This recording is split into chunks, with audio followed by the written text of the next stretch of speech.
అధికార పార్టీ మీదే, ప్రతిపక్ష పార్టీ మీదే. డబుల్ యాక్షన్ ఇదేమన్నా? హీరో నువ్వే.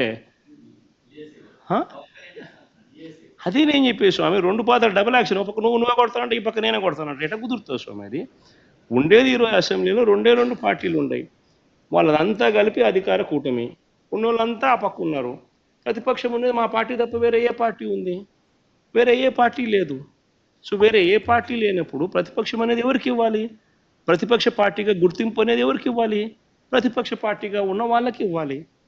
సో న్యాచురలీ ఆ పార్టీకి ఎంతమంది అన్నా ఎమ్మెల్యేలు ఉండని స్వామి, వాళ్ళకు లీడర్ అనేవాడు ఉంటాడు కదా. సో ఆ లీడర్ని ఏమంటారు? ప్రతిపక్ష నాయకుడనే అంటారు కదా, వేరే పేరు ఏమన్నా అంటారా? సో ప్రతిపక్ష నాయకుడు అని చెప్పి నువ్వు ఎప్పుడైతే అంటావో అప్పుడు ఏంది దాని అర్థం ఏంది? లీడర్ ఆఫ్ ది హౌస్కి ఎంతసేపు మైక్ ఇవ్వాలనో అంతేసేపు దాని తర్వాత స్థానంలో ప్రతిపక్ష పార్టీ నాయకుడికి ఇవ్వాలి. ఎందుకు ఇవ్వాలి? ఇవన్నీ చెప్తాడు కాబట్టి. ఇవన్నీ అవతల ప్రతిపక్ష పార్టీ చెప్పినప్పుడు నువ్వు రిపేర్ చేసుకోవాలి కాబట్టి. అది గవర్నమెంట్ చేయాల్సిన డ్యూటీ కాబట్టి, పని కాబట్టి.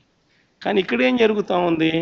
నేను చెప్పనివ్వను, నేను ఎవరి స్వరము విననివ్వను, నీకు 5 నిమిషాల కన్నా ఎక్కువ మైక్ ఇవ్వను అని నువ్వందకు నువ్వే డిక్టములు పాస్ చేస్తూ ఉంటే ఏ రకంగా అసెంబ్లీలో ప్రతిపక్షం అన్నది మాట్లాడగలుగుతుంది, స్వరం ఇవ్వగలుగుతుంది? ఇప్పుడు మీరే అన్నారు 1.5 2 గంటలు పట్టింది సార్ అని. మరి 1.5 2 గంటలు పడుతుంది. మరి ఇవన్నీ నేను మాట్లాడిన మాటల్లో ఏదైనా ఒకటన్నా వేస్ట్ మాట ఏమన్నా ఉందా? బడ్జెట్కి సంబంధించిన డాక్యుమెంట్సే చూపించినాను, బడ్జెట్కి సంబంధించిన అంశాలే ప్రస్తావించినాను. మరి టైం పడుతుంది. మరి ఇంక పట్టకుండా ఎట్లుంటుంది చెప్పు? మరి వినాలా? అవతలోనికి మైక్ ఇస్తేనే కదా నువ్వు అవతలోడు చెప్పగలుగుతాడు. సార్ మీకు ప్రతిపక్ష హోదా అంశానికి